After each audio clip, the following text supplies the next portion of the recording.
तू ही निरंकार। अवतार बड़ी पद संख्या 276।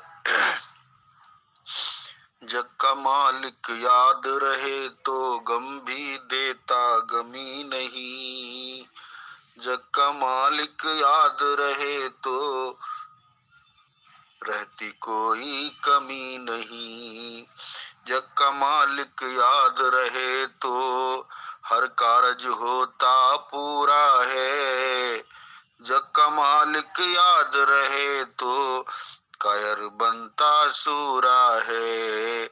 जग का मालिक याद रहे तो मौत का भय मिट जाता है। कहे अवतार ज्ञान के बिन ये मालिक याद न आता है। एक तू ही निरंकार। अपनी खबर न लेता मूर्ख औरों को समझाता है। देखो मानो जुए अंदर जन्म हारता जाता है। क्षमा करो हे सच्चे साहेब मानो भूलने वाले को। चरणों संग लगाए रखना माया के मतवाले को।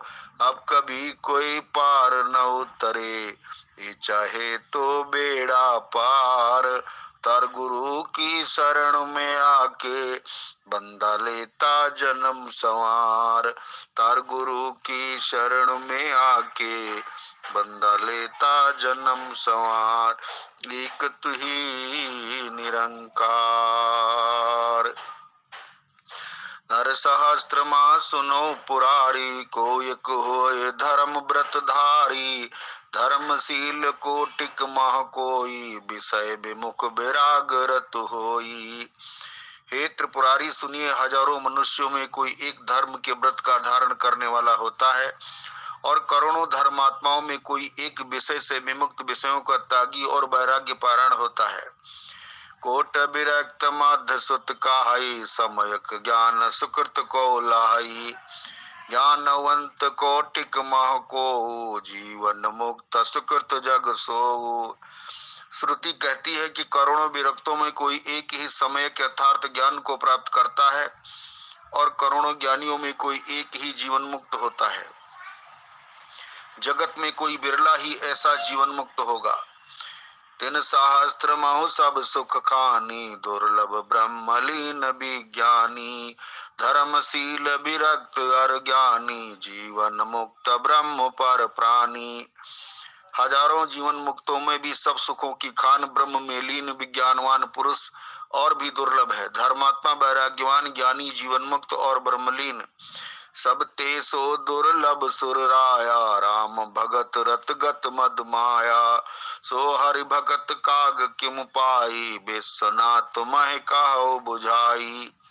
इन सब में भी हे देवादिदेव महादेव जी, वो प्राणी अत्यंत दुर्लभ है जो मद और माया से रहित होकर श्री राम जी की भक्ति के पारायण हो।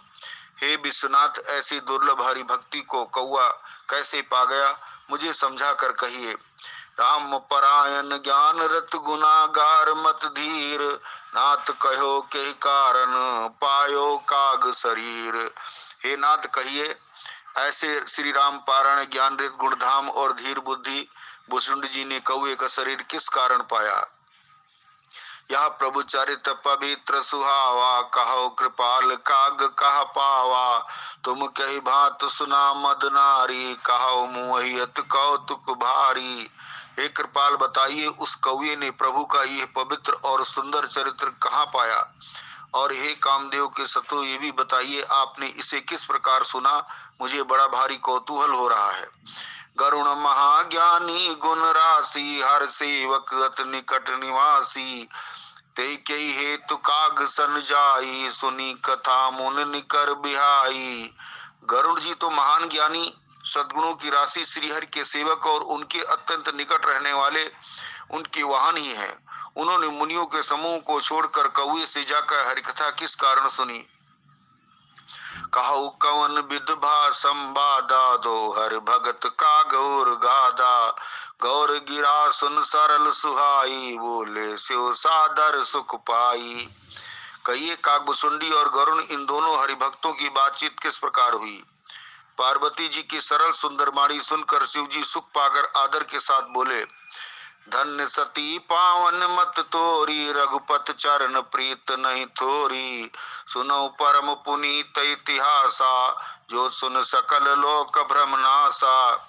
हे सती तुम धन्य हो, तुम्हारी बुद्धि अत्यंत पवित्र है। श्री रघुनाथ जी के चरणों में तुम्हारा कम प्रेम नहीं है, अत्यधिक प्रेम है। अब वो परम पवित्र इतिहास सुनो, जिसे सुनने से सारे लोक के भ्रम का नाश हो जाता है। उपजय राम चरण विश्वासा, भव विध नर तर नर बिनहि प्रयासा। तथा राम जी के चरणों में विश्वास उत्पन्न होता है और मनुष्य बिना ही परिश्रम संसार रूपी समुद्र से तर जाता है। ऐसे प्रश्न विहंग पत कीन काग सन जाए, सो सब सादर कहो सुनो उमा मन लाए। पक्षीराज गरुड़ जी ने भी जाकर काकभुसुंडी जी से प्राय ऐसे ही प्रश्न किए थे। हे उमा, मैं वो सब आदर सहित कहूंगा, तुम मन लगाकर सुनो। मैं जिम कथा सुनी भव मोचन, सो प्रसंग सुन सुमुख सुलोचन। प्रथम दक्ष ग्रह तब अवतारा, सती नाम तब रहा तुम्हारा। मैंने जिस प्रकार वो जन्म मृत्यु से छुड़ाने वाली कथा सुनी, हे सुमुखी हे सुलोचनी वो प्रसंग सुनो। पहले तुम्हारा अवतार दक्ष के घर हुआ था, तब तुम्हारा नाम सती था। दक्ष यज्ञ तव भाय अपमाना, तुम अति क्रोध तजे तब प्राणा। ममु अनुचरण की नमक भंगा, जानो तुम सो सकल प्रसंगा। दक्ष के यज्ञ में तुम्हारा अपमान हुआ, तब तुमने अत्यंत क्रोध करके प्राण त्याग दिए थे, और फिर मेरे सेवकों ने यज्ञ विध्वंस कर दिया। वो सारा प्रसंग तुम जानती ही हो। तबु अति सोच भयो मन मोरे, दुखी भयो वियोग प्रिय तोरे। सुंदर बन गिर सहित तड़ागा, कौतुक देखत फिरौं बेरागा।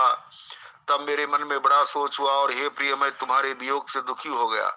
मैं विरक्त भाव से सुंदर वन, पर्वत, नदी और तालाबों का कौतुक देखता फिरता था।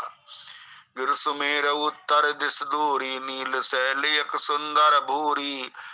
तासु कनकमय शिखर सुहाए, चारि चारु मोरे मन भाए। सुमेर पर्वत की उत्तर दिशा में और भी दूर एक बहुत ही सुंदर नील पर्वत है। उसके सुंदर स्वर्णमय शिखर हैं। उनमें से 4 सुंदर शिखर मेरे मन को बहुत ही अच्छे लगे।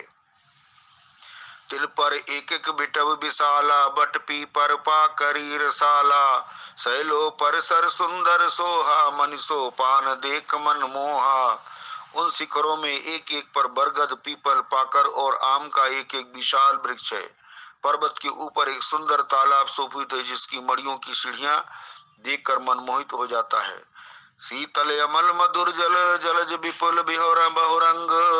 कूजत कलरव हंस गन, गुंजत मंजुल भृंग। इसका जल शीतल, निर्मल और मीठा है। उसमें रंग बिरंगे बहुत से कमल खिले हुए हैं। हंसगण मधुर स्वर से बोल रहे हैं और भंवरे सुंदर गुंजार कर रहे हैं।